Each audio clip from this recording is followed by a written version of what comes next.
Hello, thank you for watching.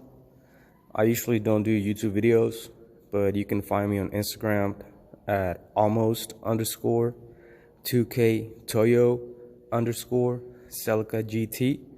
I have plenty of pictures in there from all the things I've done to my car.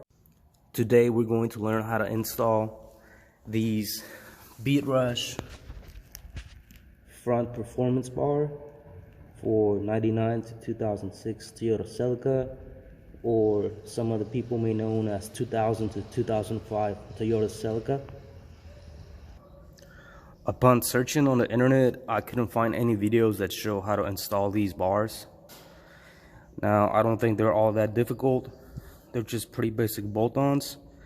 But since I couldn't find anything, I decided to make a video so if someone else out there wants to install these, they'll have an idea of how to do it. The kit comes with these BeatRush bars, which is the main part, and it comes with these brackets. Not yet sure where they go, but they come with some instructions that I can't read, so I'm gonna have to just figure it out by looking at the drawings. It has these other two brackets that go under the radiator, and of course the hardware. So as you guys can see, I removed the bumper. I don't think it's necessary to remove the bumper unless you truly have to, but I removed the bumper because I'm working on other things in the car. But what I did also was that I'm supporting the control arm with a jack, so that when I pull out the bolt, it doesn't drop. Otherwise, I'm gonna have a hard time lining up the bolt with the thread on the other side. So this is pretty basic install. The bar would go from there, and then with the brackets that were given, they'll mount somewhere in here. Hopefully there's no drilling, so I'm gonna have to figure that out. I'm gonna start by using a 19mm socket. If you have those that can swivel to the side, be better, but I'm using a short socket, and eventually when it's nearly all the way out, I might hit the oil pan, so I'm gonna have to unscrew it by hand probably. So I'm gonna go ahead and get started. Okay, so just within a few minutes, I was able to bolt on the main bar back to the arm, and like I said, if you have a jack supporting the control arm, it's gonna help you a whole lot, because if that control arm drops just a little bit, lining up the bolt with the thread is gonna be a pain in the butt, I'm telling you. So now I have to figure out, by looking at this drawing, which bracket goes on this side of the car, because as you can see, one of these brackets is bigger than the other, as well as these.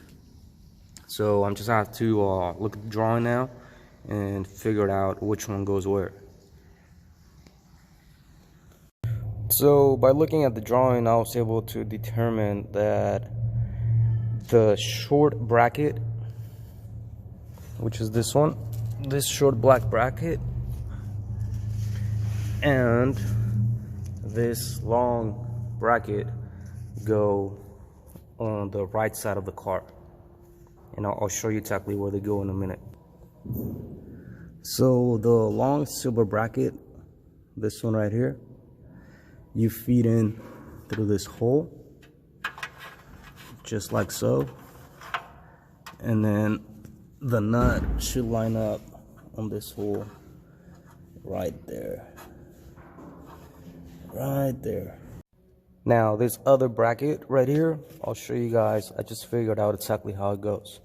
It's not that hard, but I had to figure it out. So it slides under the car, and the fitment here, everything seems to be great. This is still loose, so a little bit of movement will line it up. But this black bracket, pretty much, it'll line up with the nut from the previous bracket. It lines up right in there, and then right here there's a hole. Let me redo this video. I'm gonna turn on the flash. Okay, flash has been turned on. So it lines up through the bottom with this bracket. And then right here, there's already a hole from the factory that's threaded. I don't know if you can see it. It'll bolt in there. And then right here, there's no thread, but they provide you with a beep bolt that should hold on in there for dear life. I'll show you the hardware right now. So by looking at the drawing, you can figure it out where the hardware goes. But what I did first, what worked for me better, I personally ignored the drawing, but what worked for me better is that I separated the hardware by size, and I separated the washers and locking washers by size also. So that kind of tells you which one goes with what. So these bolts right here are the ones that I was previously talking about, that they go where there's no thread. All right, so let's get to it and bolt everything up and move on to the other side. All right, guys, here we are back at it. If I knew how to read Japanese, I probably would have read that installing the black bracket first would have been easier. Let me turn on the flash. Yeah, installing that black bracket first would have been probably the right thing to do. So what I had to do, I had to unbolt it from the bracket, and I had to loosen up the bolt over here just a little bit. So that was my problem number one. Problem number two was that I couldn't get that bolt screwed in because I had my whole engine bay painted, and I guess they sprayed a lot of paint or sufficient paint where the thread is for that bolt, and I couldn't get it in, so I had to undo everything, and I had to clean the threads so I can bolt that bolt in there. So now we're gonna move on. We're gonna move on to installing the bolt from here on the bottom and installing the bolt over to the left. So we're gonna stop recording so I could do it because I'm too broke and I can't afford a tripod or a GoPro. All right, so I got the first one all bolted in. Everything's tied up other than the issues mentioned before. I didn't really experience anything else.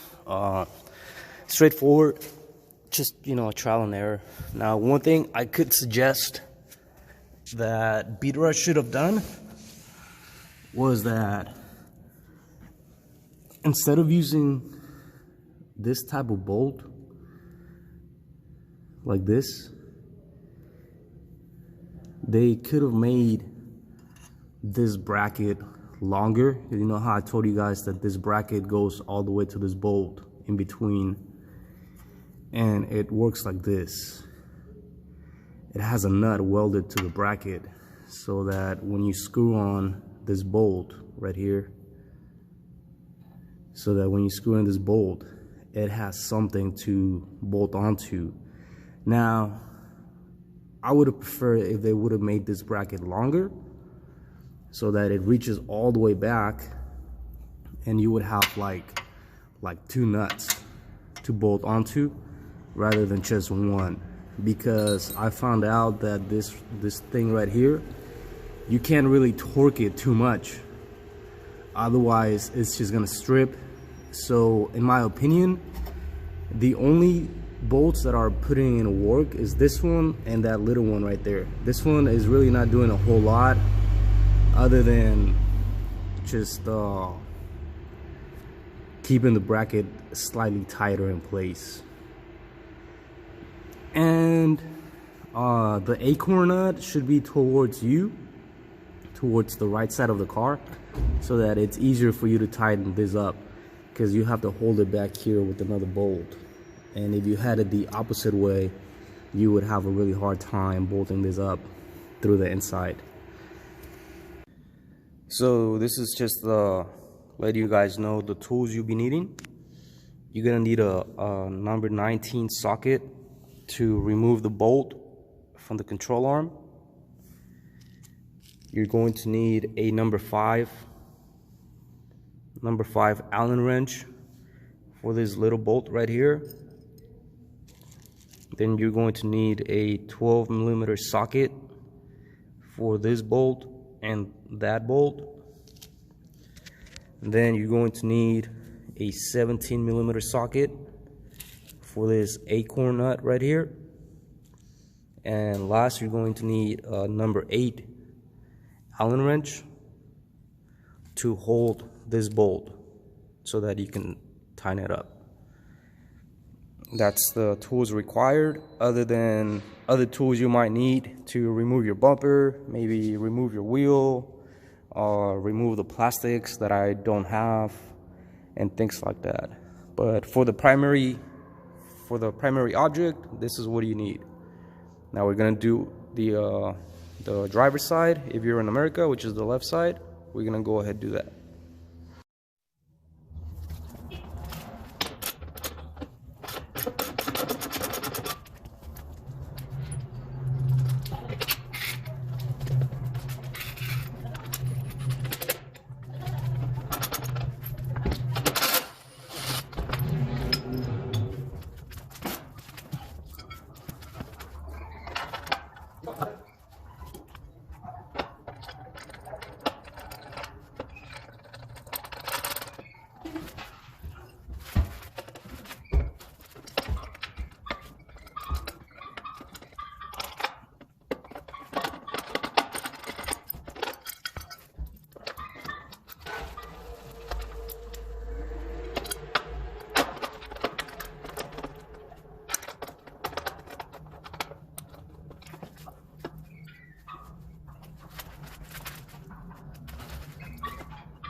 Alright, so this wraps up the video. I did have some trouble on the bolt from the other control arm. I'll point it out right now. I don't know these bars do a whole lot, but I do sure like to waste my money on bars. I have quite a few of them. I'll make a video of that shortly, or some other day, to be honest. Let's go look around the other side. That's the Celica project. The reason why it's called almost is because it's almost done, but it never gets done. Just in case you guys were wondering. There's the other one right there. Turn on the flash. Yeah, so that bolt gave me a whole lot of time wasted because I couldn't get it to line up, and I just couldn't get it in. But after a few minutes, I tried it, and I tried, and it went in. So that's a wrap. Thank you guys for watching, and sorry about the video quality. I don't have a tripod, my hands shake a little, and this is the first video I have ever made. So hopefully you guys like it.